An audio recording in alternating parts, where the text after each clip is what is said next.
আমি এবং আমার পরিবার যদি জান্নাতি হই তাহলে কি একসাথেই থাকবো?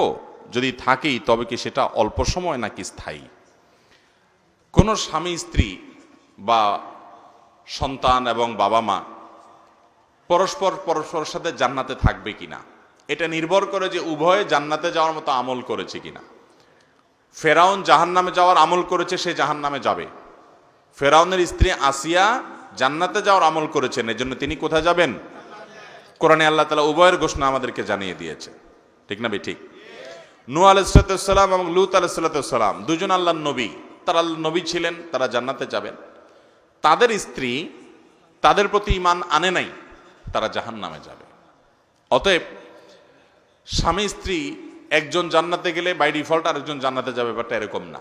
একজন জান্নাতে গেলে অপরজন যদি ঈমান আমল নিয়ে যেতে না পারেন তার জাহান্নামে যাওয়া লাগতে পারে। এখন কেউ বলতে পারেন জান্নাতীদেরকে তো আল্লাহ তাআলা কোনো কষ্ট পেতে দিবেন না।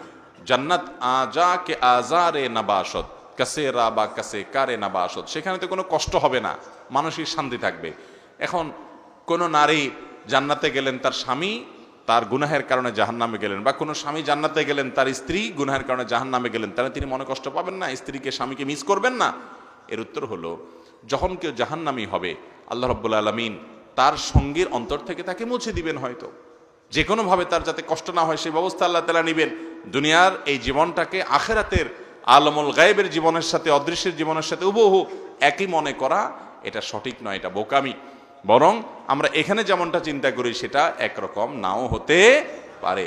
অনেকে বলে যে আমি দুনিয়াতে আখিরাতে তো জান্নাতে আল্লাহ যা চাবেন তা দিবেন, তো কেউ যদি বিড়ি সিগারেট খাইতে চায় আল্লাহ তা দিবেন কিনা? এর উত্তর হলো যে এই যে কুরুচি, এই নোংরা রুচি দুনিয়াতে আপনার হয়তো হয়, আপনি যখন জান্নাতে যাবেন আপনার এই কুরুচি থাকবে না, বিধায় আপনার টেনশন করার দরকার নাই।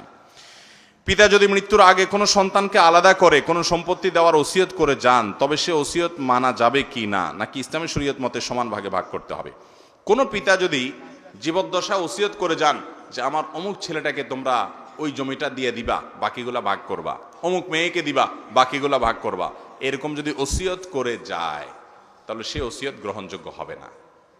কারণ নবী আলাইহিস সালাম বলেছেন, লা ওয়াসিয়াতা লিওয়ারিস, কোনো ওয়ারিসের জন্য কোনো ওসিয়ত করা যাবে যার জন্য নির্দিষ্ট হিস্সা কোরআনে ঠিক করে দেওয়া আছে। ছেলে মেয়ে বাবা মার সম্পদে নির্দিষ্ট হিস্সা পাবে কি পাবে না? অতএব তাদের জন্য আর বাবা মা কি করতে পারবে না? ওসিয়ত করে যেতে পারবে। তাহলে ওসিয়ত কার জন্য করতে পারবে? ওসিয়ত করতে পারবে এমন ব্যক্তির জন্য যে ব্যক্তি তার ওয়ারিস না। যেমন একজন অচেনা মানুষকে দিল, পালক পুত্র পালক মেয়ে থাকলে তাদেরকে দিল, নাতি নাতনি থাকলো, নাতি নাতনিরা ওয়ারিস না। এই জন্য দাদা তার ছেলে ঘরে নাতিকে, মেয়ের ঘরের নাতিকে বা নাতনিকে যদি বলে যে ঠিক আছে আমার নাতিকে এই জমিটা দিও, আমার নাতনিকে এই জমিটা, তাহলে তাদেরকে ওসিয়ত করতে পারে, তাদের জন্য ওসিয়ত করলে জায়েজ হবে। সেটা 1/3, তার টোটাল সম্পদের 1/3 মধ্যে হলে সর্বোচ্চ ওর মধ্যে কার্যকর হবে, এর বেশি করলে বাকিটুকু কার্যকর হবে না। কিন্তু যদি ছেলে মেয়ের জন্য ওসিয়ত করে যায় বাপ মা, তাহলে সে ওসিয়ত কার্যকর হবে না।